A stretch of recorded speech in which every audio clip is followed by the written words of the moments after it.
Abra sua Bíblia comigo, Mateus, capítulo 4.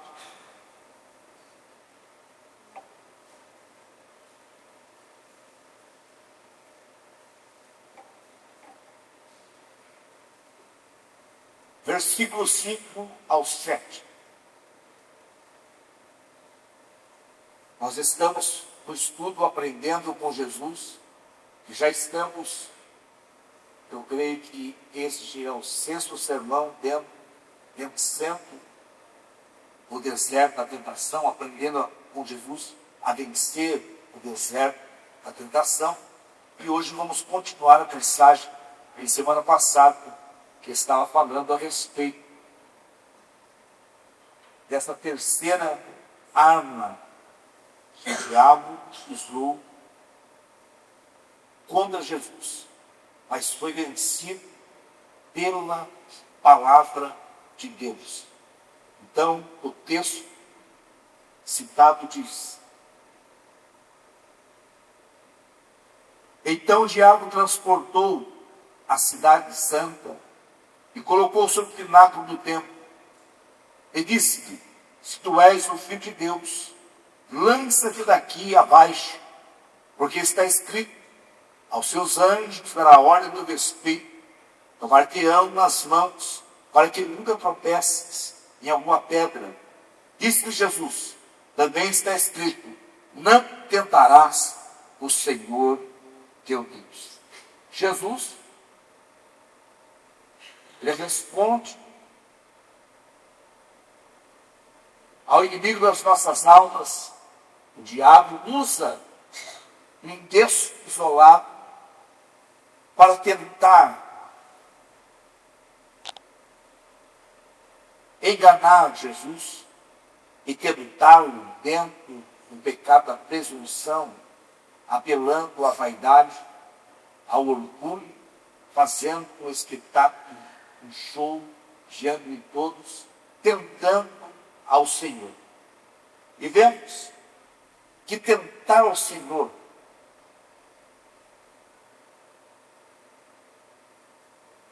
é exigir provas da sua existência, tentar manipular, forçar uma manifestação divina.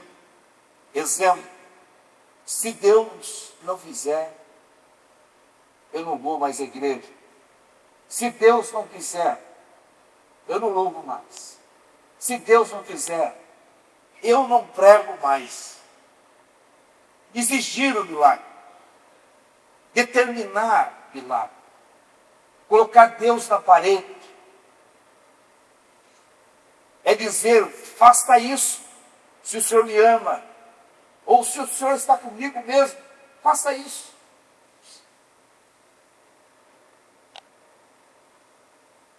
Dá o que eu quero e prove que o Senhor está comigo.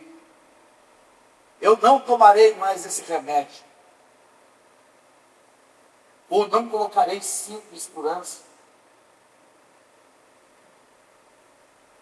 Essas coisas oriundas do positivismo, o positivismo pregado nos Estados Unidos e também chegou no Brasil, com o advento das igrejas neopentecostais, já no final da década de 70, com a inauguração da Igreja Universal do Reino de Deus, com o seu bispo, Edir Macedo, trouxe tudo, não inventou nada, ele trouxe para os Estados Unidos a doutrina do positivismo, também conhecida a parte dela aqui no Brasil como teologia da prosperidade. E dentro desta teologia, desta linha de pensamento, existe esse tipo de palavras de determinar, de não aceitar e fazer barganha com Deus. Quando você lê no Velho Testamento, todos os outros deuses, as outras nações eram politeístas, tinham vários deuses, e a liturgia, os cultos, era na base da barganha. Mas com Deus não é assim. E alguém me pergunta: mas e o voto? O voto não é isso aqui. O voto é diferente. Você faz um pedido a Deus. Se Ele faz ou não faz, é com Deus. Nós não exigimos nada de Deus. A barganha é uma troca. Eu faço isso, mas o Senhor tem que fazer isso. Isso é uma barganha. Então tem que tomar muito cuidado em tentar o Senhor. E esta síndrome do pináculo que estamos vendo desde a semana passada, uma arma que o diabo tem usado, que é a presunção, nos chamando para a vaidade. E Jesus venceu Satanás através da palavra. Ele usou a palavra e Jesus disse, mas também está escrito, não tentarás o Senhor teu Deus. E isso, nós vemos que Jesus, mais uma vez, ele usa um texto do Velho Testamento, do Pentateuco, que nos transporta até a peregrinação do povo de Israel no deserto. Esse deserto que é feito realmente por Jesus, uma comparação, uma analogia com a peregrinação de Israel no deserto e a sua tentação no deserto. E esse texto, esse está lá em Deuteronômio, capítulo 6, versículo 16, que já vamos falar. Há muitas conexões entre a peregrinação do povo no deserto, que é o deserto da tentação, onde eles foram tentados. Nós lemos aqui um texto, há 3 semanas atrás, que eles foram tentados para Deus ver o que eles tinham no coração, nesse deserto. E Jesus faz essa conexão, citando um texto, e Deuteronômio de capítulo 6, versículo 16, fazendo essa comparação. Israel esteve 40 anos peregrinando no deserto. Jesus, 40 dias. Jesus venceu todas as investidas de Satanás no deserto. Israel, quando testaram o deserto, falharam no meio do deserto. Jesus sobreviveu ao deserto e saiu vitorioso. Israel foram derrotados e morreram prostrados no deserto. Aqui nós temos 2 exemplos de como vencer o deserto e como ser derrotado no deserto. Porque muitos estão no deserto da tentação e são derrotados no deserto. E vendo que o texto citado por Jesus, leia comigo, Deuteronômio capítulo 6, versículo 16.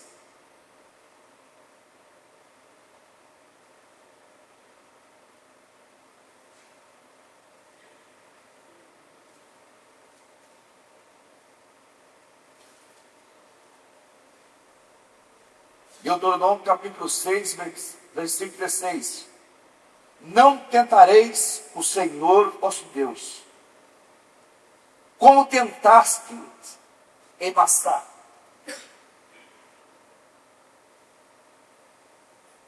Moisés está dando aqui as últimas instruções ao povo, quase que se despedindo, e ele vai lembrar de um evento que acontece lá em Massá, que está em Êxodo, no capítulo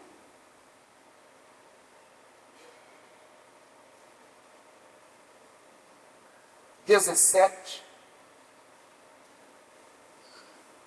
aonde o povo de Deus, tentado no deserto por falta de água, eles murmuraram contra Moisés, murmuraram contra Deus, e tentaram ao Senhor.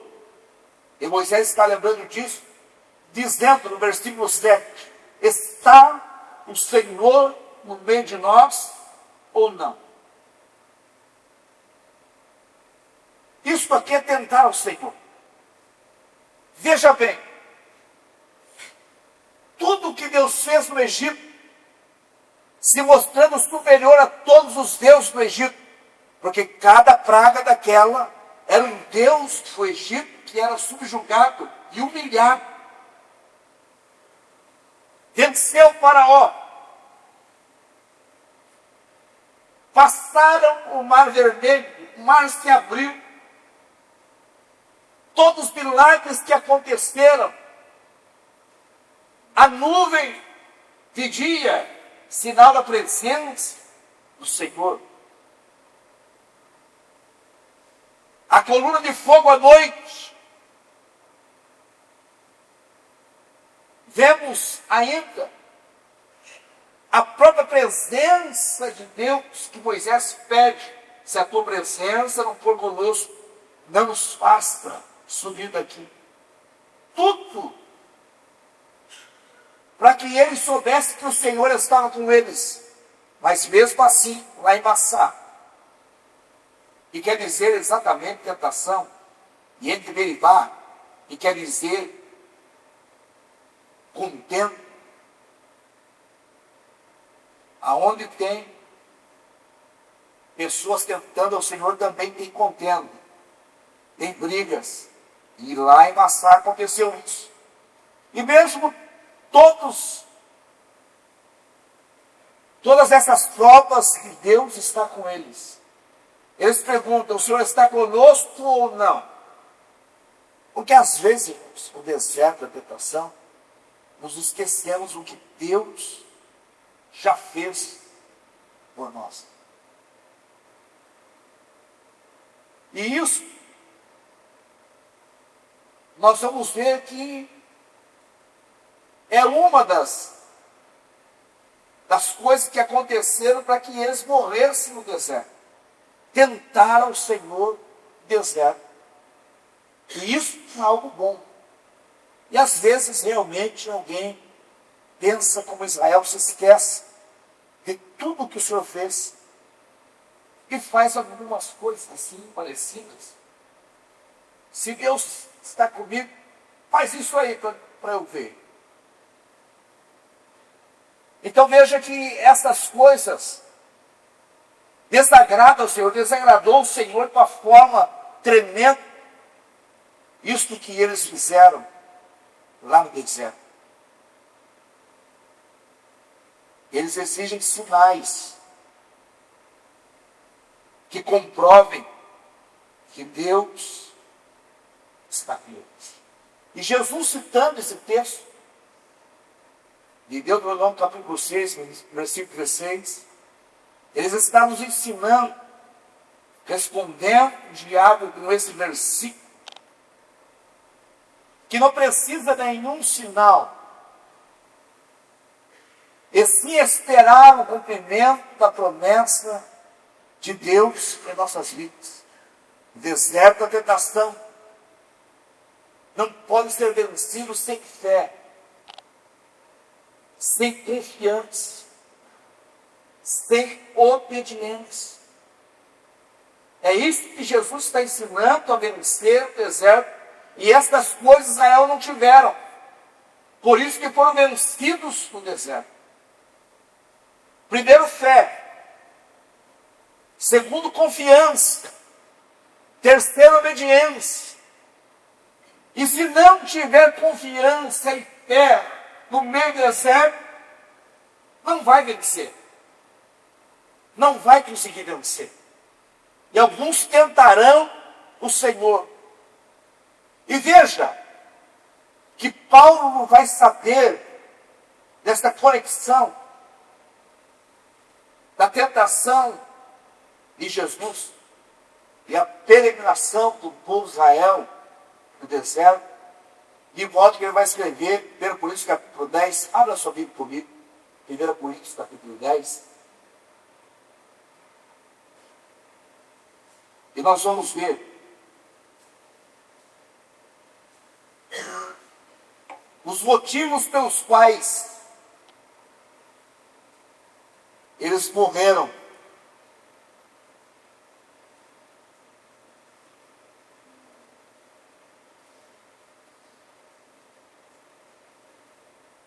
Primeira Coríntios capítulo 10 diz: ora, irmãos, Não quero que ignoreis que os vossos pais estiveram todos debaixo da nuvem, todos passaram pelo mar. Paulo começa dizendo: irmãos da igreja de Corinto, não ignorem, não sejais ignorantes a respeito do que aconteceu com Israel lá no deserto. Ele está dizendo: isto serve para vocês. Servia para a igreja de Corinto e serve para nós como exemplo algumas coisas que eles fizeram, dentre elas tentar o Senhor. E Paulo chama atenção: não quero que ignoreis. E muitos têm ignorado, porque o que aconteceu com eles é para nós aprendermos com os erros deles, para não fazermos igual. O meu pai sempre dizia que existe o idiota. O idiota, ele apanha e nunca aprende.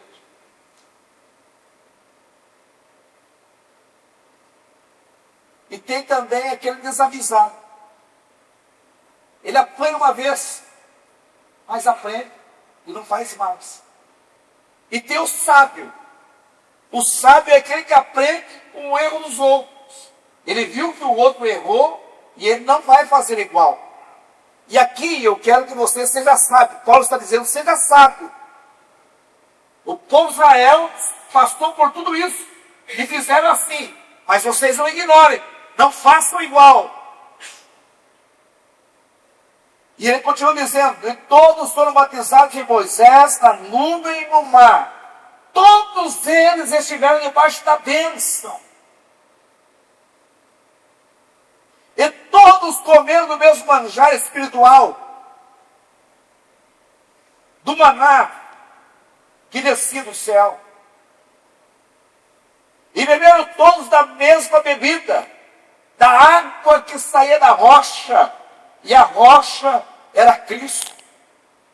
Bebiam da pedra espiritual que os seguia, e a pedra era Cristo. Versículo 5: mas Deus não se agradou da maior parte deles, pelo que foram prostrados no deserto. Como bem vocês sabem, todos que saíram do Egito morreram prostrados no deserto. Apenas Josué e Caleb adentraram a terra prometida. Moisés morre um pouco antes. Ele vê a terra, mas não é. Poderemos falar em outro culto a respeito da razão pela qual ele não entrou e está aqui ligado a esta rocha que seria, e a rocha era Cristo. Todos eles tiveram os seus corpos sepultados no deserto. Apenas aqueles que tinham de 20 anos para baixo, no dia da contenda ou da rebelião em Cades Barnea, no limiar, para entrar na terra prometida, era só subir a montanha. Era um monte chamado Cades Barnea. Era só subir a montanha. Mas 10 espias trouxeram mensagens negativas. São maiores do que nós. São gigantes. Nós, aos olhos deles, eram como gafanhotos. Não tem como conquistar essa terra. É terra que consome os seus habitantes. Mas realmente o fruto é bom. Está aqui o fruto da terra. A terra realmente mana leite e mel, mas não podemos possuí-la. Mas Caleb, tomando a palavra: subamos e possuamos-la em herança. Porque o Senhor nos deu. E esse povo será como nosso pão. Veja a convicção do homem chamado Caleb e Josué juntamente com ele. Mas aqueles adultos morreram todos prostrados no deserto, porque lá em Cades-Barneia se rebelaram contra Moisés, Josué e Caleb. Murmuraram do Senhor, de Moisés, e morreram prostrados. E vamos ver por que aconteceu isso. Versículo 6. E estas coisas foram feitas em figura. Veja o que Paulo está escrevendo aqui. Tudo isso aconteceu para que você aprendesse através disso. Como figura. Para que não cobicemos. Aqui tem a primeira razão porque morreram no deserto. Porque cobiçaram as coisas más como eles cobiçaram. A primeira coisa, já pensou estar no deserto e ainda cobiçar? Estar na situação de deserto e ainda cobiçar. E aqui, esse texto está ligado a Números 11 e 33, onde Deus vai fazer ali um juízo com eles por conta dessa cobiça em querer satisfazer a carne com saudade dos alimentos que tinha no Egito. Cobiçaram o deserto. Esta primeira arma, ou o primeiro erro do povo de Israel no deserto, foi cobiçar. Dá mais valor aos prazeres do que fazer a vontade de Deus. Deus tinha um plano. Deus tinha um projeto. E no meio desse projeto, eles começam a sentir saudades do Egito. Veja que isso foi razão, Paulo está dizendo algumas coisas que aconteceram para que eles fossem prostrados no deserto. E às vezes acontece, irmão, alguém de sentir saudade do Egito e cobiçar as coisas que eram de lá. Sentir saudade das coisas que eram de lá. No deserto de tentação, tome cuidado. No meio da escassez, no meio da dificuldade, você sentir saudade do Egito, das coisas que você tinha lá. Eu já visitei pessoas, eu tenho certeza que você já ouviu, que falou assim para você: parece que quando não era crente, parece que as coisas eram melhor, parece que tudo estava dando tão certo, parece que não sofria tanto. Se esqueceu de tudo aquilo que o diabo fez na vida dele. Se esqueceu de tudo.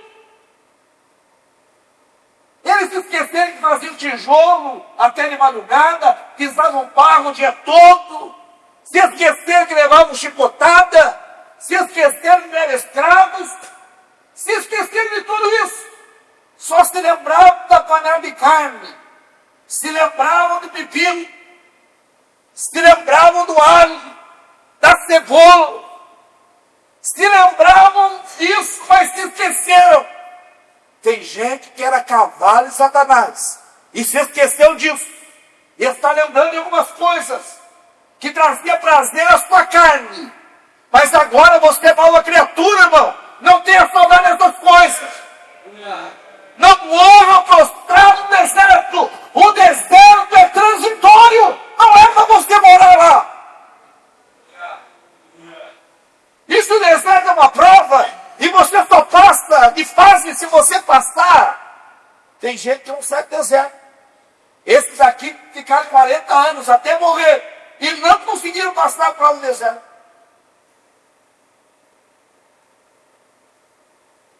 Continuando. Não vos façais, pois, idólatras, com algum deles, conforme está escrito. O povo assentou-se a comer, a beber, e levantou-se para folgar. Esse texto aqui está lá em Êxodo, capítulo 32, versículo 1 ao 10, quando Moisés sobe ao monte. E parece que Moisés está demorando. E como Moisés está demorando, eles pedem para Arão fazer Deus.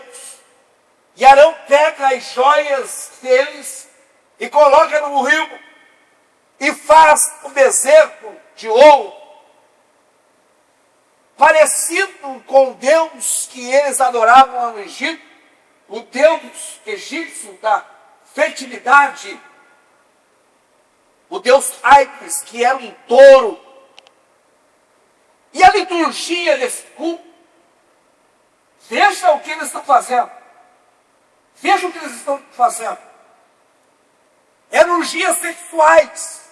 E esse deitou, e Paulo faz questão de dizer o que eles fizeram.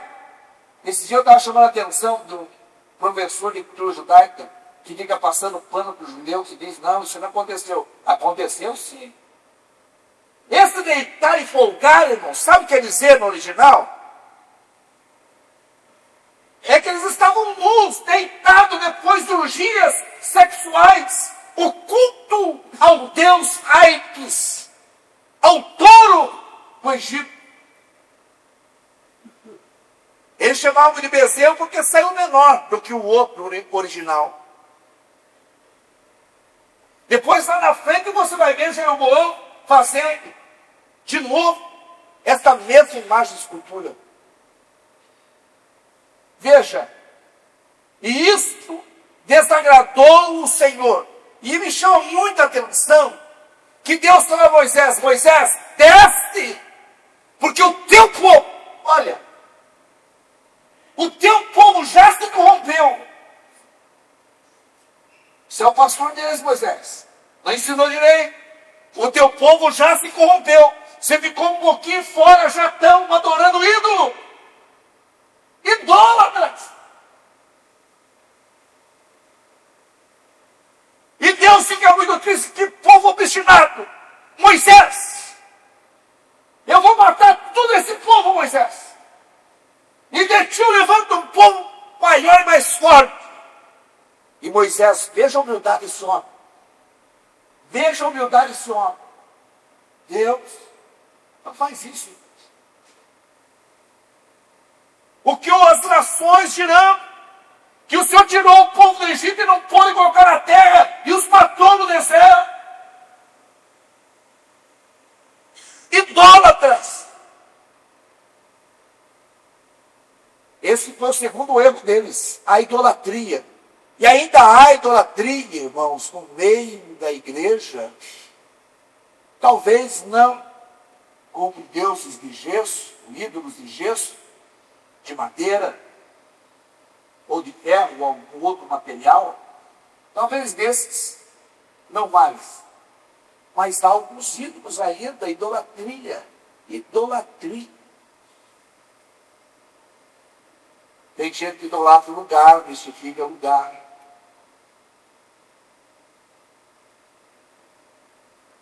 Idolatra pessoas. Se idolatra. Idolatrias. Sabe o que é idolatria? A etimologia da palavra.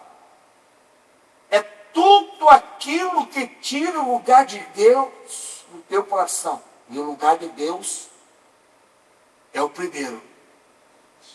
O lugar de Deus na sua vida é em primeiro lugar. Quando você acorda, o seu pensamento tem que estar em Deus.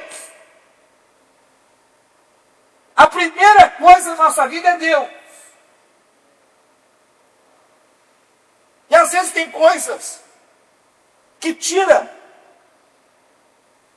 a primazia de Deus no nosso coração. Outras coisas são mais importantes do que fazer a vontade de Deus. Se alguma coisa está tirando o lugar de Deus, na sua vida? Será que tem gente que falta na igreja para assistir novela? Será que tem gente que falta num culto, outro ensaio, para assistir um jogo? Será que tem gente que idolatra um jogador de futebol, um cantor, um danço? Será que ainda tem gente que idolatra essas coisas? Ou era coisa do velho homem e agora está tranquilo? Cuidado para não morrer prostrado no deserto. Foi um erro. Foi um erro de Israel. Idólatras. Idólatras. E não adianta tentar passar o pano e tentar torcer o texto aqui para dizer que não é bem isso. É isso mesmo. Deitaram para folgar.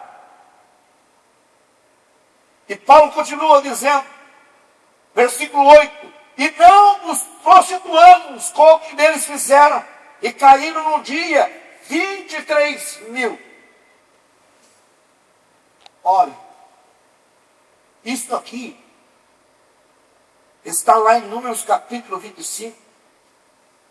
Balaque contratou Balaão para profetizar contra ou amaldiçoar o povo de Deus. Mas Balaão disse, como que eu vou amaldiçoar esse povo? Se eles são abençoados, não tem como. Mas você vai ver que lá em Judas vai falar a respeito do conselho do Balaão. Balaão não amaldiçoa, mas dá um conselho a Balaque. Não tem como vencer esse povo se eles estiverem com Deus deles. Não tem como. Você tem que fazer eles ir para longe desse Deus através, só tem um jeito. É o pecado. É o pecado. O pecado afasta eles de Deus e você pode vencê-los. E sabe o que aconteceu? Balaque era o rei dos Moabitas. Os Moabitas são parentes de longe, têm sangue de Abraão também, porque os Amonitas e Moabitas são filhos de Ló com suas filhas. Oriundos do incesto, saíram de Sodoma e Gomorra, mas Sodoma e Gomorra não saiu deles. A imoralidade ainda estava na mente dessas moças. A imoralidade lá de Sodoma e Gomorra. E nasceram dois moços, Moabe e Amon, os Amonitas e os Moabitas.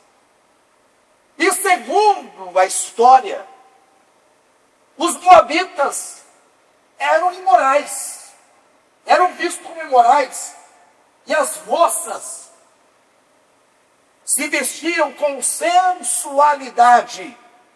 Isso é o que a história nos diz, não só a história bíblica, ou a teologia diz, mas também a história secular, que eram sensuais, a sensualidade. E o culto deles também, aos deuses moabitas, era a sensualidade. Era realmente um Deus dentro do panteão deles, que era equivalente a Astera, que também o culto era orgias sexuais. E estas moças vieram até o acampamento vestidas com sensualidade. E convidaram, vamos ver, Números, capítulo 25.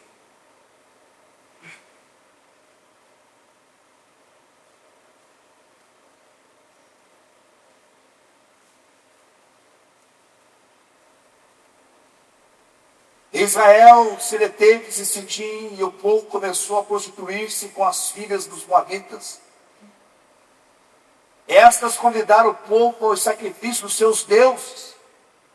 E o povo comeu e inclinou-se aos seus deuses.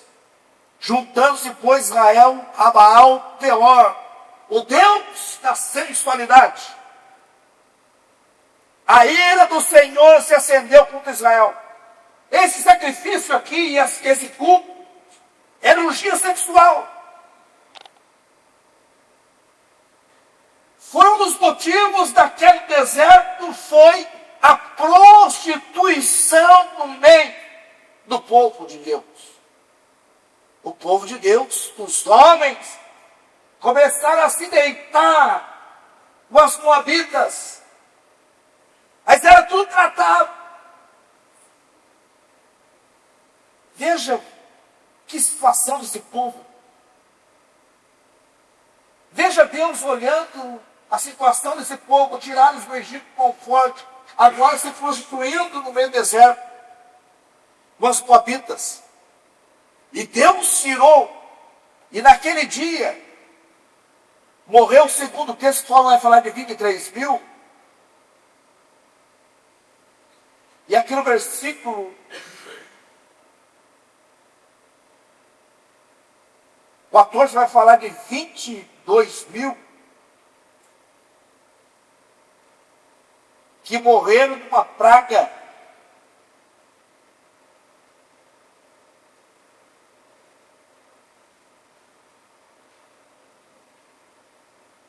Morreram de uma praga. Veja, que eles morreram e só parou quanto aqui.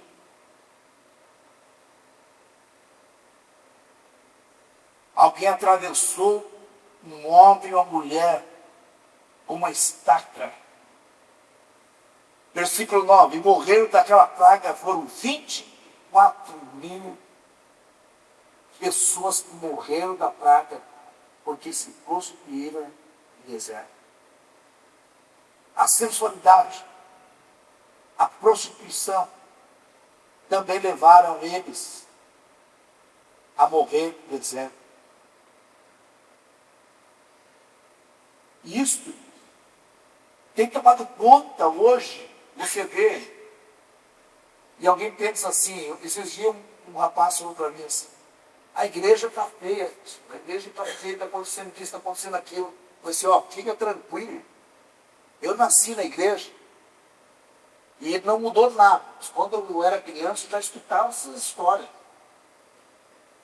Eram muitos escândalos, mas não tinha internet. Hoje, a pessoa pega imoralidade, já sai de toda a internet, canal do YouTube, e esses que odeiam a igreja, já colocam ali para todo mundo ver.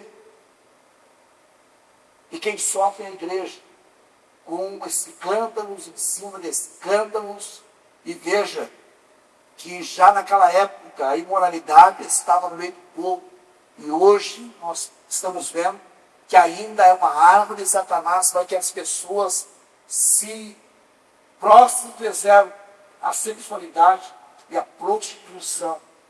As moabitas estão aí. As moabitas estão aí. E alguns estão caindo na estratégia de Satanás. Vamos sacrificar. Vamos sacrificar. Que coisa terrível. E alguns têm caído nesse erro e têm caído prostrados no deserto.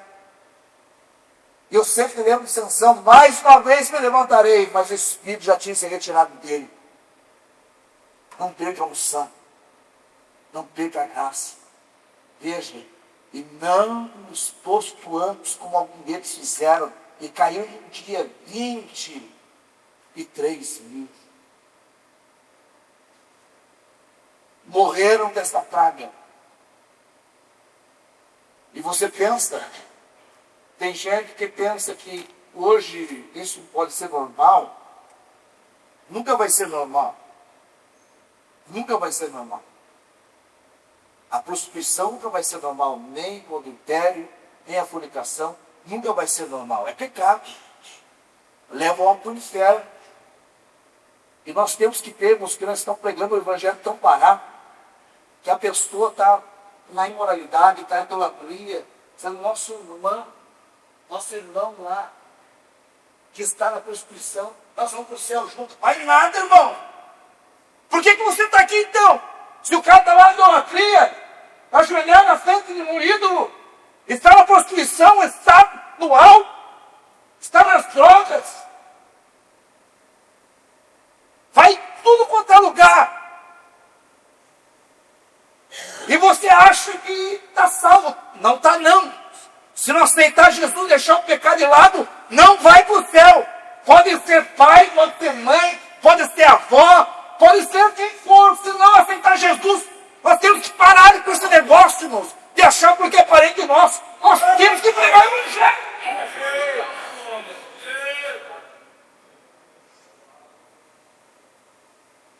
Parece que esquecemos do que era o evangelho, irmãos. Esquecemos. Por isso que não pode deixar. Esse dia eu vi um abraçado lá, no batizado de uma criança, lá dizendo que está acontecendo no mesmo lugar. Ele está indo, eu não estou não. Eu não estou não. Eu estou caminhando para o céu. Quem está na idolatria não está caminhando para o céu, não.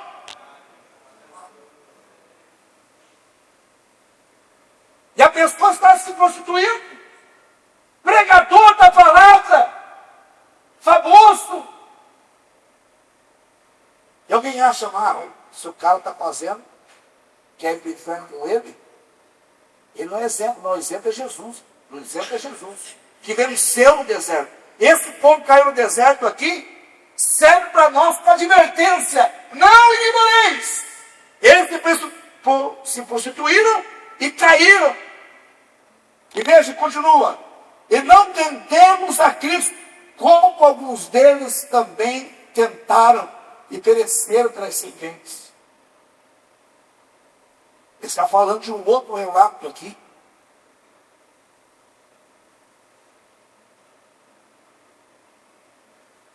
Que aconteceu lá em Números capítulo 21. Eles tentaram o Senhor, como estamos vendo hoje, nesse texto. E por último, eu vou correr porque as horas já passaram. E não murmureis, versículo 10, como também alguns deles murmuraram e pereceram pelo destruidor. Estou falando de queda no deserto. A murmuração faz cair no deserto. E esta arma Satanás tem usado até o dia de hoje. E como é terrível um crente murmurador. Como é terrível um crente que nada para ele está bom. Esse pastor não prega nada. Esse fala demais. Aquele era muito bom, esse é muito bravo. Esse aqui é desse jeito, aquele outro é do outro jeito. Esse irmão não vai ficar nem um mês na igreja, vai desviar de novo. E visita, você viu lá o que aconteceu?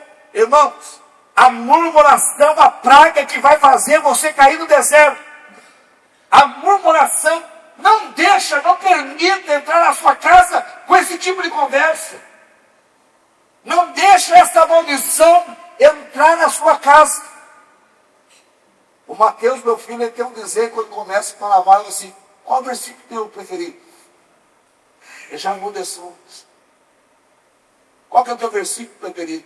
Porque tem gente que entra nessa de ficar murmurando, e murmura, e murmura. E hoje nós temos canais no YouTube de murmuradores. Murmuradores oficializados, murmuradores. Perseguidores da igreja. E murmura de tudo. Fala mal até de Deus.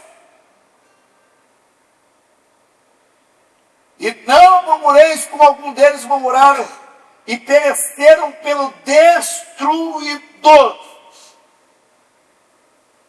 Murmuradores. Murmuram, sai, quebra a cara, volta bonzinho, daqui a pouco está murmurando de novo. É um câncer.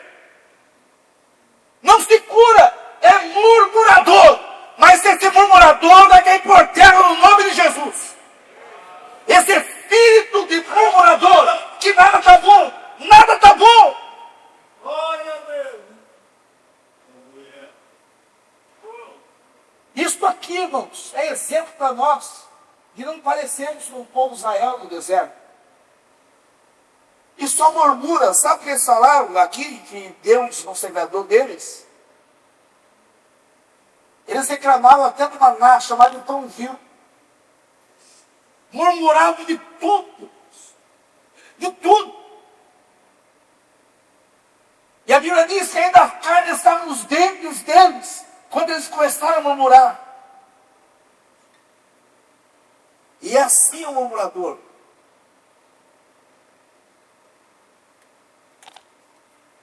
Isso é uma doença. Uma doença. Uma vez eu tinha um obreiro murmurador. Murmurador. Que terrível ser murmurador. O pastor não quer sair. Ajudava ele todo mês. De toda forma. E quando ele foi embora, o cara vinha na minha... não valia nada. É isso. Meu irmão, eu te ajudava. Para de fazer isso. Mas quando eu saía, ele falava de mim também. E não tinha. O murmurador é um doente. O murmurador não deixa entrar na sua casa. Se começar a falar mal da igreja, mal do pastor, mal do ministério, manda embora, irmãos. Ou troca de assunto. Fala, vamos trocar de assunto. Porque a minha casa aqui não é lugar de murmuração. É os que não na derrota, na tragédia, na vida do homem. É um homem doente e murmurador.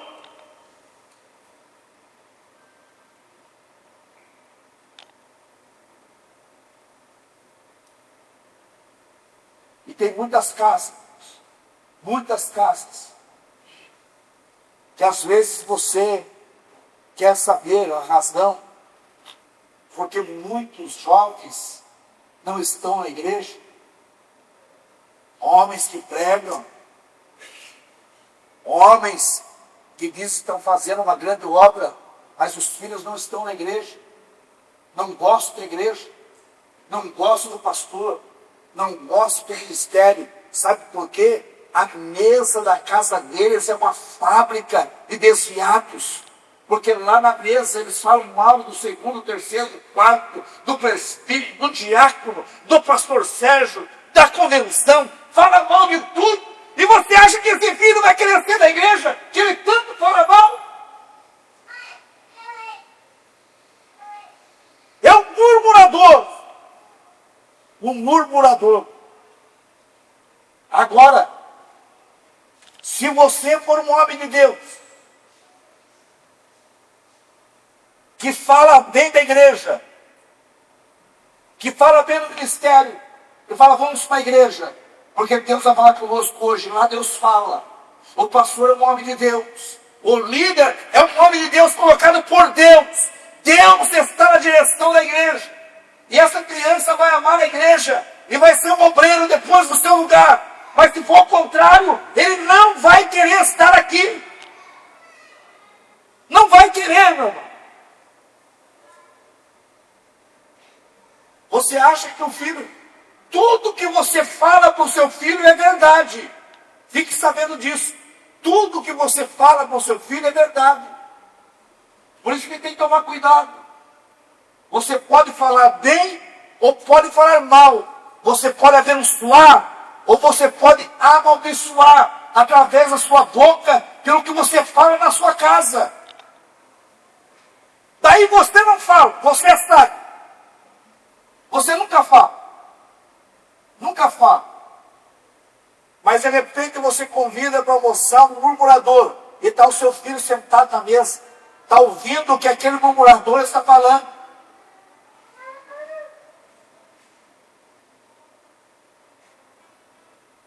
Eu me lembro que tinha um obreiro que ia na minha casa, depois da reunião do obreiro, meu pai nunca falava nada. Nunca falava nada que tinha acontecido na reunião. Mas sentava aquele obreiro, você viu o que o pastor falou? E meu pai só fazia isso com a mão, e ele continuava comendo. Daqui a pouco você viu, o pai fazia isso. Porque ele queria contar perto das crianças o que tinha sido tratado entre os obreiros. Um murmurador. Murmurador. Mas o murmurador, o que se prostitui, o que tem, o que cobiça, cairá no deserto, meu irmão. Não vai vencer o deserto da tentação. não vence. E eu quero concluir dizendo, não tente o Senhor. Confie no projeto, mesmo sem sinais externos. Mesmo que você não esteja vendo e não esteja entendendo. Porque às vezes nós queremos ver. Faz alguma coisa para eu ver aí, Jesus. Dá um sinal. Mas às vezes Deus não mostra nada. Não é assim. Não tem dia que você ora tanto, o Senhor me mostra uma coisa, só uma. Para eu ver que eu estou no caminho certo. E naquele dia Deus fica em silêncio e não fala nada. Neste momento que estas tentações virão sobre você. É nesse momento de tribulação, de silêncio do céu, que o diabo vai tentar você nessas áreas. Mas mesmo que não haja sinal externo, continua confiando. Abra comigo a sua Bíblia, em Hebreus capítulo 11, que já vou concluir.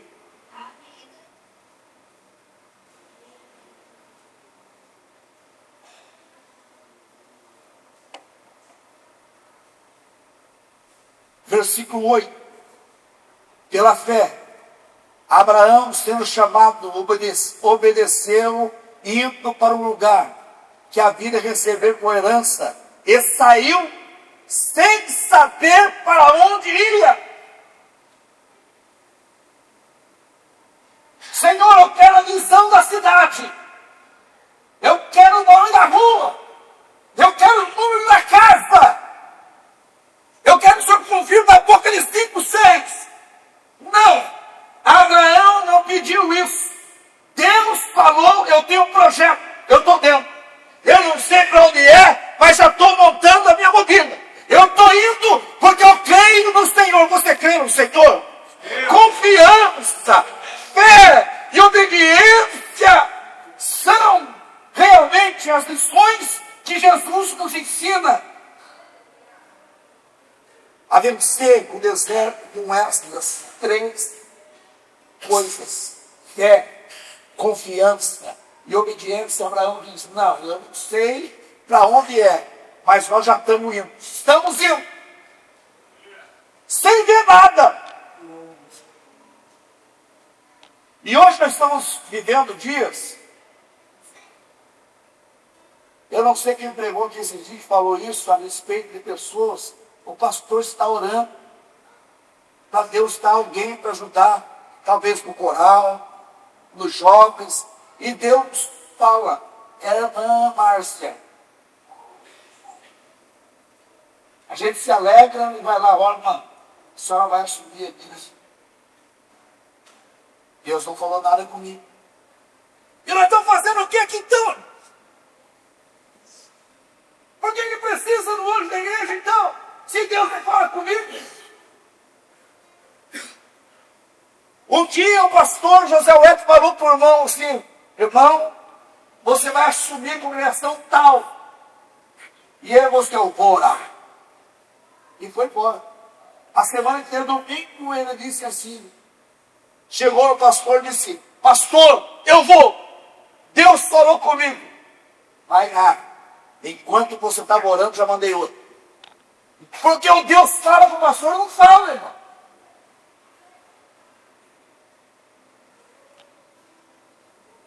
Creio no invisível, irmão. Leia comigo ainda. Versículo 27, Hebreus 11, 27. Pela fé deixou o Egito, não temendo a ira do rei, porque ficou firme como vento o invisível. Crê no invisível. Crê no invisível. Crê. E é assim, irmãos, alguns não crê mais no invisível. O pastor fala, o ministério fala, e nós chegamos aqui: o que vocês acham? O que o senhor acha, pastor Ricardo? Tal pessoa é de Deus. Também senti.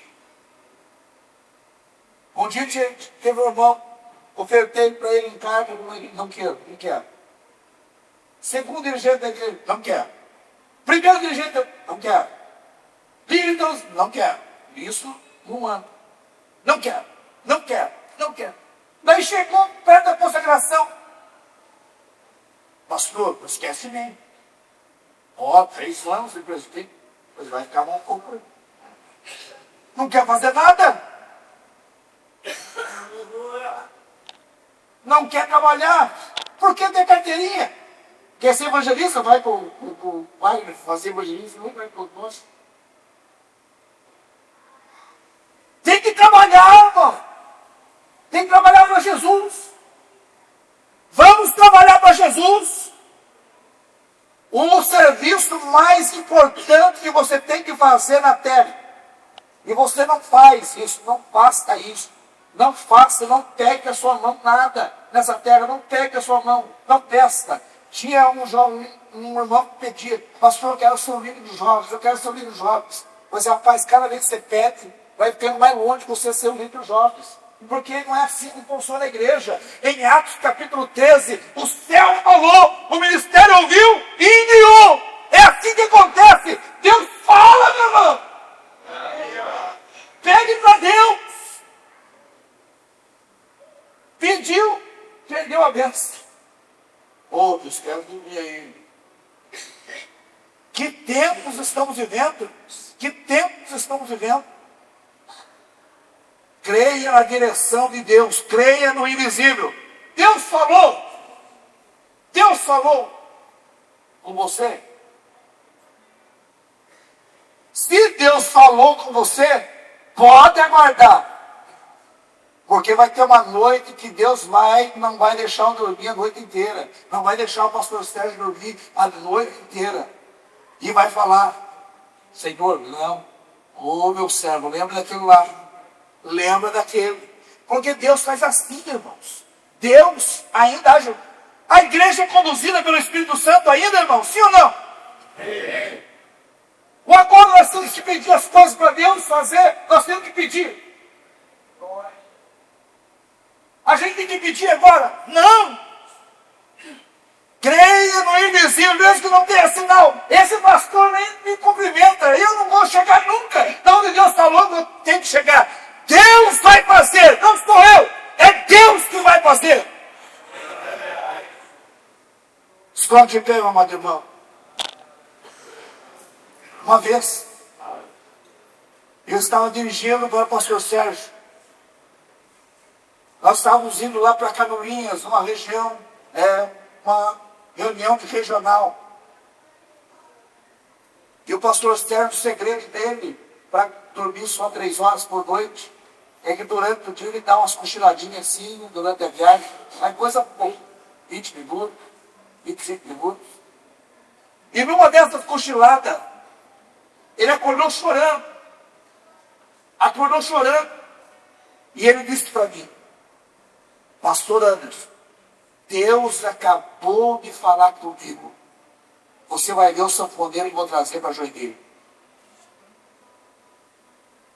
Ele está agora trabalhando de assessor do prefeito lá. É um presbítero da igreja. E Deus acabou de falar comigo que eu pastor da igreja. E eu vou trazer ele para Joinville. Deus ainda fala, irmão. Deus ainda fala. Deus ainda comanda a igreja. E o tio Paulo vai me dizer: pastor, o senhor não vai me reconhecer. Daí eu falei para ele assim: rapaz, você crê na tua chamada? Creio. Então nem se preocupa comigo. Se foi Deus que consagrou, vai acontecer, irmão. Vai acontecer. Se é o negócio de Deus, vai acontecer. Deus vai fazer. Se Deus precisa tirar o sono do pastor José Wellington, ou do pastor Gildinho, do pastor Sérgio, vai acontecer, irmão. Mas não é com a sua mão, não pegue com a sua mão.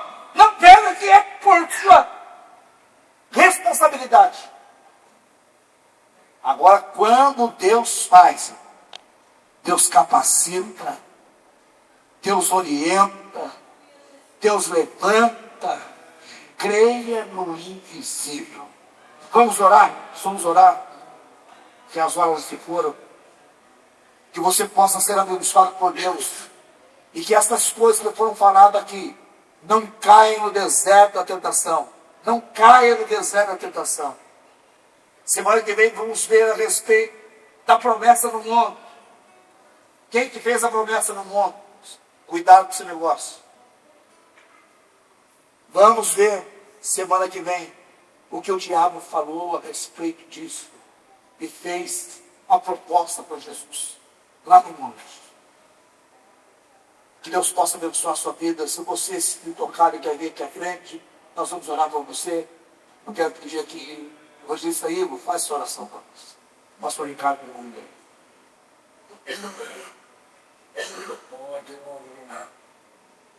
Cumprimento a todos com a paz do Senhor.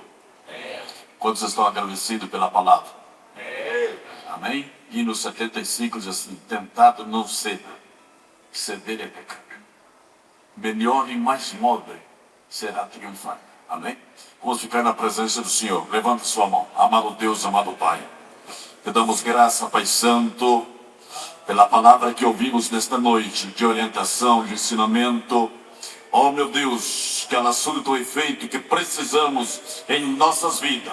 Abençoa a igreja, abençoa os irmãos, abençoa o nosso pastor. Pai Santo, continua abençoando este lugar, essa tribuna, com o seu líder, com o dirigente, nosso pastor, seus obreiros. Abençoe de forma gloriosa, meu Pai.